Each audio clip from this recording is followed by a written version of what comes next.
Greetings, my friends. This is Airwave. Welcome back to my website, airwave-music.com, my Facebook/Airwave fan page, my Twitter/Airwave Music, etc., etc., etc. You probably know all of my channels by now, so probably better than I do myself.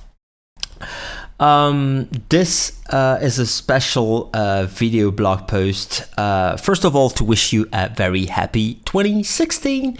We are January 4th, and I wish you the very best for this year, brand new year.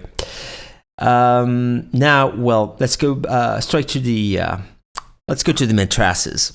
It's this video blog post is about, well, my experience, my 2 decades of experience when it comes to music production and everything else, and music business, obviously. What I've seen the last 20 years pushed me to make those conclusions, and I think that many of you will disagree with me when it comes to my point here, but it's probably more of a tip, not a rant at all, but just a conclusion and my arguments, and I would like to discuss that with all of you.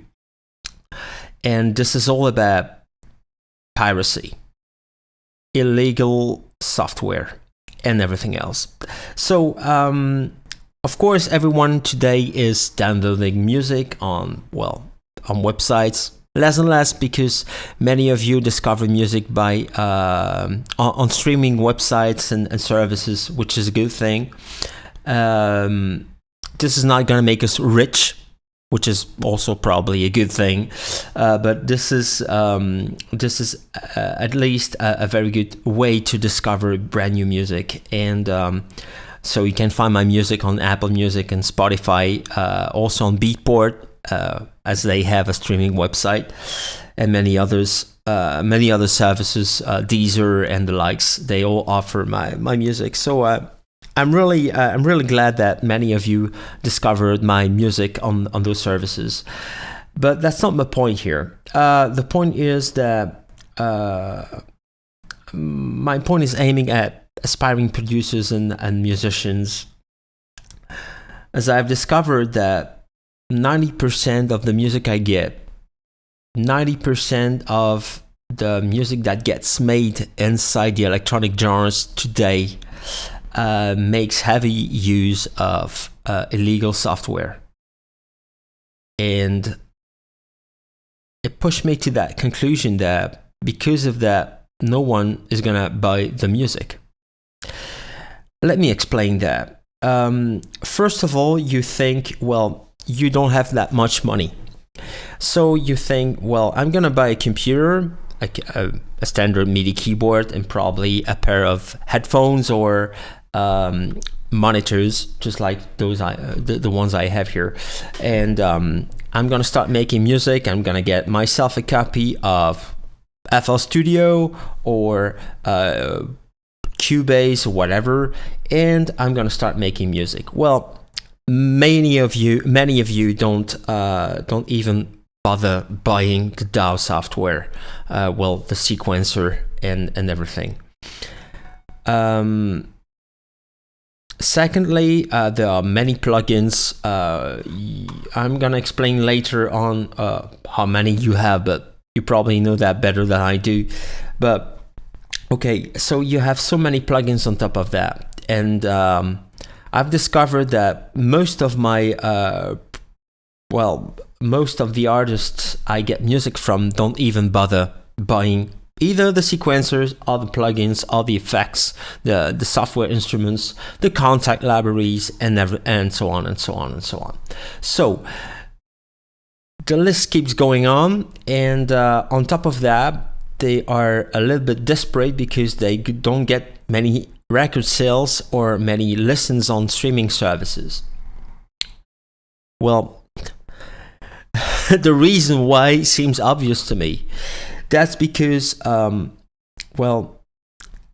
don't bother buying the hardware or the software, the gear you are using in order to make music? How do you want people to respect your work, your piece of art, if you don't do so?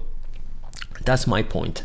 It's always been like that. I've always wondered why people do that, and I see many producer friends of mine telling me the very same thing. Well, I'm gonna buy this or that when I get some money off my record sales, and I'm like, come on, man.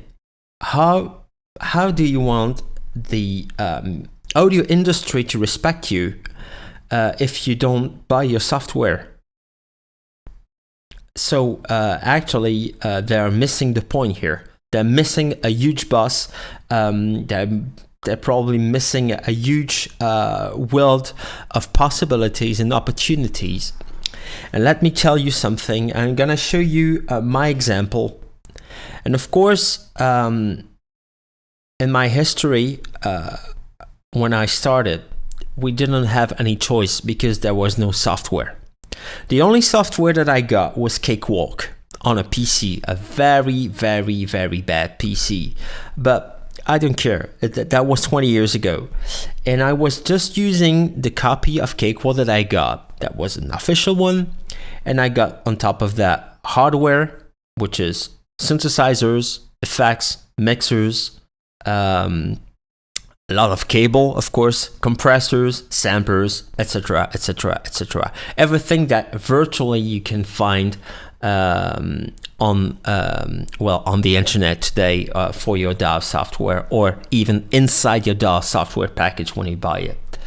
So my point here is that when I bought this, for some reason I built this special relationship with the gear I was using, which most people using cracked and illegal plugins don't. That's my first remark regarding piracy and everything else. So you don't establish a relationship with your gear, so you don't get to know it at all. So you just use things and you just don't know how to use them, and you just don't bother making some time to properly use that gear that you got illegally. So that's fine.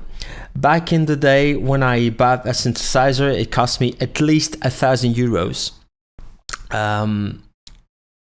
You can imagine that we didn't have that money, especially when I was 16 or 17. I didn't have that much money, so I had to be really clever, a little bit smarter than the average people when it comes to making music. And I had to read the manual, and there was no video tutorials. There was nothing back in the day. Of course, the music was from another, was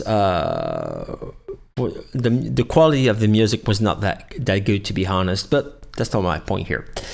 So relationship and knowledge of your gear that you don't get to know very well, so no relationship.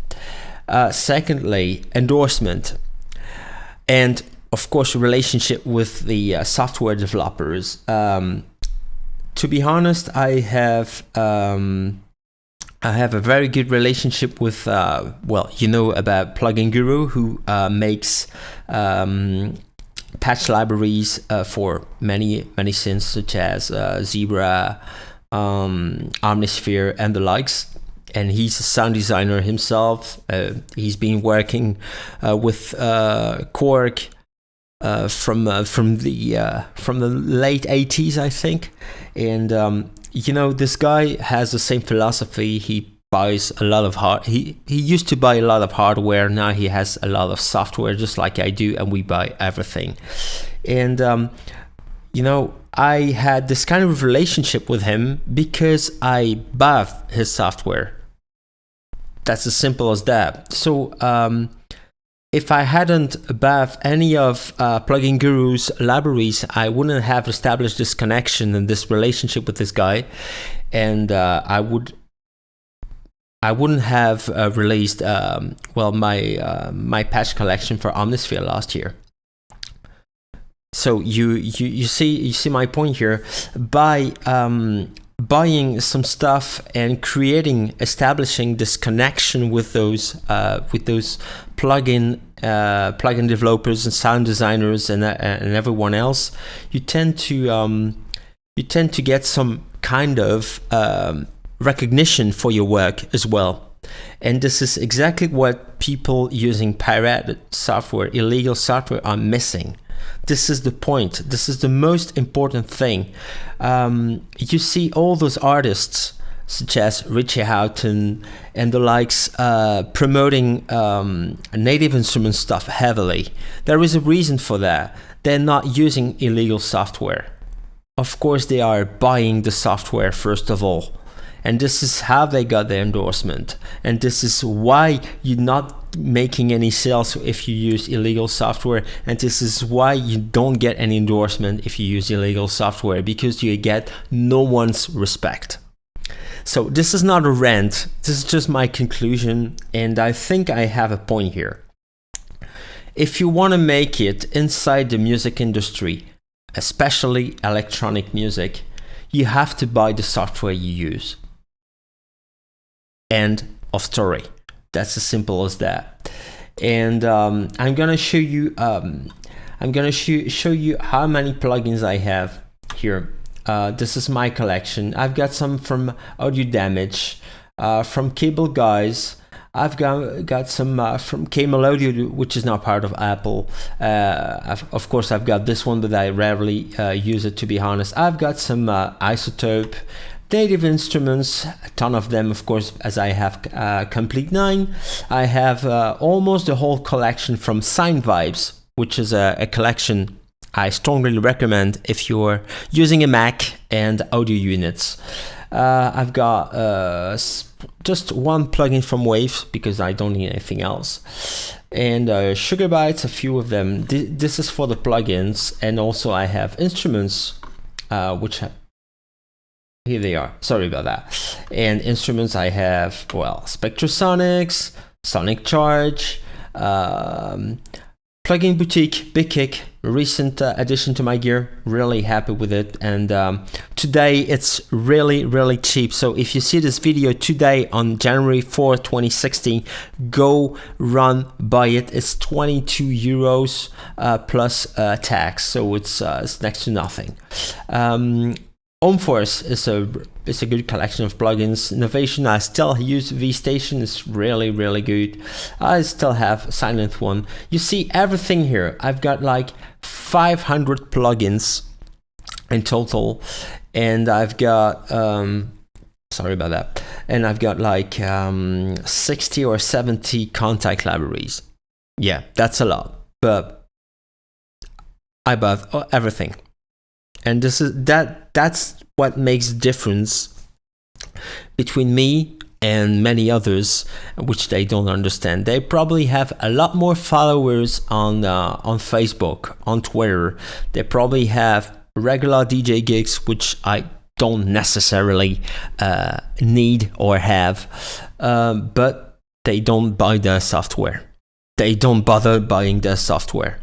So it's I know it's a very sore subject with many of you, but you understand that my work, my music gets praised by its fans not only because it's good music. Well, I hope it's good music for many of you, but it's also music that has a soul and that has a good karma. And this is what I would like you to understand here. If you want to get more recognition and more endorsement of your music, well, buy the software you use. I urge you to do so, because the software developers, well, many of them are starving. You know, you expect big companies, it's just like one single guy running the whole company. And this is the reality. Welcome to the real world, guys. This is how it happens. Sometimes those guys make contact libraries. They record I mean, they record entire orchestras at their own costs, and I take here, for example, the guys from Cine Samples, just to name one good example, and they just put all the debt on their heads. You know, they are not afraid to go to the bank, probably get some money here, some investment, and they are not even sure with all the piracy that they will see the money back. So you understand how critical it is for us producers. And there is a last point, which is very critical when it comes to pirated software. Fact is, if you do that, if you use illegal software all the time, you do not invest into those companies, which means that they will not be able to invest into your music, because many of them are music fans too, don't forget that. And secondly, you will not be able to have big innovation into music software. So if you're now complaining about the quality of the music and the fact that the music doesn't change much, it's been remaining the same for a few years and everything is going slower and slower, guys, it's all your fault. Buy the software, invest in people who do research and development, and the music that you make will get better. That's my point. That's my biggest point here, my biggest conclusion, and I think that sums it up for me. We have to invest into this innovation, because musicians on their own are nothing without the people making the instruments. So if you don't do that, no innovation, people get bored and don't buy your music either. And this is how we got into this nightmare a couple of years ago, with no big changes and everything. And fortunately, there are people who invest a lot of money they are not afraid, and I'm really thankful that they exist. Not only contact library makers such as ADO, Cine Samples, but also the cheapest plugins I've had are from Sign Vibes, a guy, Artemy Pavlov in Ukraine, who makes great plugins. And I feel really lucky that we have someone like John Skippy Lamkel from Plugin Guru for doing those fantastic libraries and promoting those libraries the way he does. It's great. So please, guys, buy your software, make great music, invest into innovation. That's my tip for this brand new year. I hope you enjoyed this video. It's been a long one. I'm sorry about that, but I'm really talkative when it comes to this kind of subject, and I'm really passionate about it. So thanks a lot. Once again, visit my website airwave-music.com, my Facebook /airwave fan page, my Twitter airwave music, and so on and so on and so on. You can find them all on my website. And thank you all for watching this video, and see you again in a few for another blog post of mine, or in video format. Once again, thanks a lot. Bye.